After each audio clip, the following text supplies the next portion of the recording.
Hello everyone. Welcome back to my YouTube channel. If you are new to my channel, I'm Suradi. ඉතින් මම අද කරන්න යන්නේ evening vlog එකක්. මේකේ විශේෂත්වය තමයි ළමයි මම මේක කරන්නේ අවුරුද්දේ අන්තිම දවසේ. ඒ කියන්නේ December 31st. හරි. ඉතින් දැන් මම කරන්න හදන්නේ ස්ටඩි වැඩ ටිකක් ඉවර කරන්න. මට පරණ අවුරුද්දේ දීපු වැඩ වගේක් තියෙනවා. ඒ ටික ඉවර කළාම දාන්න කියලා හිතුවා. ඉතින් ළමයි මම අද දවසට බීපු වතුර ටික මම මේක ෆුල් වෙන්නම් පුරවගත්ත උදේ ටිකේ. ඉතින් දැන් මම බීපු වතුර ටික තමයි ඒ තිබ්බේ. හරි. අද මම කරන්න හදන්නේ මැත්ස් වැඩ ටිකක්. ඉතින් බලන්න. guys, මැත්ස් කියන්නේ සබ්ජෙක්ට් එකක්. හැබැයි මැත්ස් අනිත් සබ්ජෙක්ට් වලට වඩා ගොඩක් වෙනස්. මොකද කියනවා නම් අනිත් සබ්ජෙක්ට් අපිට කටපාඩම් කරලා ලියන්න පුළුවන්. හරියට බුද්දිස්ට්, සිංහල, හිස්ටරි වගේ විෂය. ඒනට මැත්ස් අපිට එහෙම බෑ. මොකද මැත්ස් කියන්නේ අපි හොඳ අවධානයක් දීලා කරන්න ඕනේ විෂයක්. ක්ලාස් එකේ ටීචර් උගන්වනකොට අපි වෙන වැඩ කර හිටියොත් අපිට මැත්ස් පුළුවන් වෙන්නේ නැහැ. මොකද මැත්ස් කියන්නේ හොඳට අහන් ඉඳලා හදන්න ඕන විෂයක්. අපේ ක්ලාස් වල බහුතරයක් ළමයි ගත්තොත් ළමයි ගොඩක්ම කැමති නැති විෂය තමයි මැත්ස්. ඉතින් මේ මැත්ස් වලට ළමයි කැමති නැති වෙන්න ලොකුම හේතුව තමයි ළමයිට තේරෙන්නේ මේ ගණන් හදන්න. ගණන් වල තියෙනවා සමීකරණයක්. ඒ සමීකරණයට අනුව තමයි අපි ගාන හදන්න ඕනේ. ඉතින් මේ ළමයිට සමීකරණේ තේරෙන්නේ නැත්තම් ළමයි කොහොමත් ඒ ගාන හදන්න බෑ.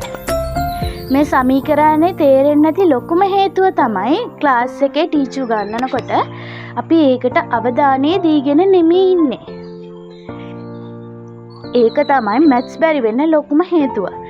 අනිත් හේතුව තමයි මැත්ස් කියන්නේ අපිට එකපාරටම පුළුවන් වෙන විෂයක් නෙමෙයි. අපි මැත්ස් හොඳට පුළුවන් කරගන්න නම් නිතරම ප්‍රැක්ටිස් කරන්න ඕනේ. නිතර ගණන් හදන්න ඕනේ. මැත්ස් බැරි වෙන අනිත් හේතුව තමයි අපි ගණන් නිතර හදන්නේ. එදා කරපු ගණන් ටික එදාම කරා එතනින් ඉවරයි. ආයි හැදිල්ලක් කියලා පොතක්වත් බලන්නේ නැහැ. ඒක තමයි අපිට මැත්ස් බැරි වෙන ලොකුම හේතු දෙක. හිතලා බලන්න ඔයාලා මේ හේතු දෙකෙන් එකක් හරි කරලා තියෙනවද කියලා. අනිවාර්යෙන් කරලා ඇති. ඉතින් මම කරන්න යන්නේ දැන් මැත්ස් වැඩ ටික ඉවර කරලා දාලා වොෂ් එකක් දාගෙන එන්න. ඉතින් දැන් මේ ඊවිනිං එකේ හින්දා මම හිතුවේ පිජාමා එකක් අදින්න.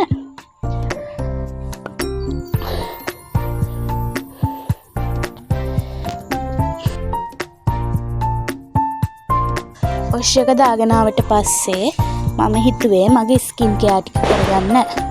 ඉතින් ළමයි ස්කින් කෙයාර් කියන්නේ සුදු වෙන එකටම නෙමෙයි. ඒ කියන්නේ අපේ හැම නිරෝගීව පවත්වා ගැනීමට. ඉතින් බලමු මම ස්කින් කෙයාර් එක කොහොමද කරන්නේ කියලා. ඊට පස්සේ මම කරනවා මගේ හෙයා කෙයාර් එක.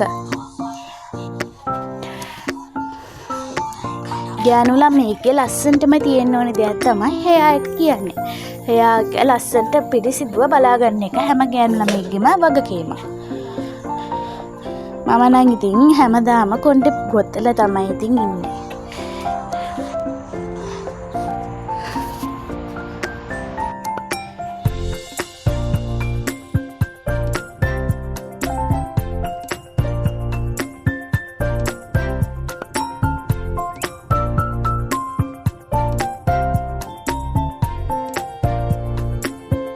හරි ළමයි දැන් මම යන්න හදන්නේ අපේ බුදු පහන වත්තු කරගන්න. ඇත්තම කිව්වොත් මම බෞද්ධ ළමයෙක්.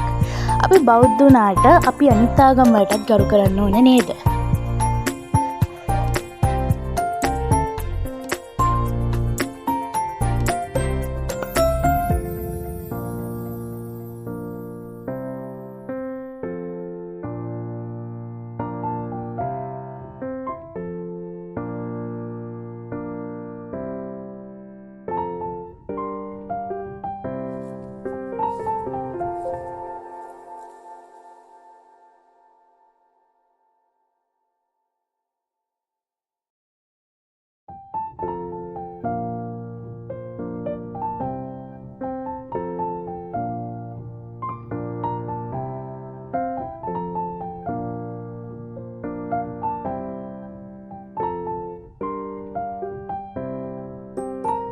දැන් මම චූටි කෑමක් කන්නයි යන්නේ.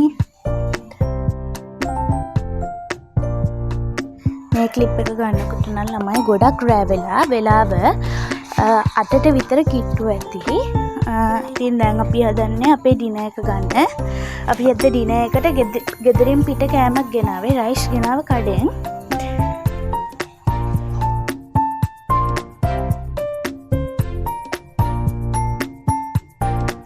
ඉතින් මගේ vlog එක බලපු ඔයාලට ගොඩක්ම ස්තුතියි. ලැබුවා වූ 2026 නව අවුරුද්ද සාමය සතුට පිරි සුබම සුබ අවුරුද්දක් වේවා කියලා මම ඔයාලට ප්‍රාර්ථනා කරනවා.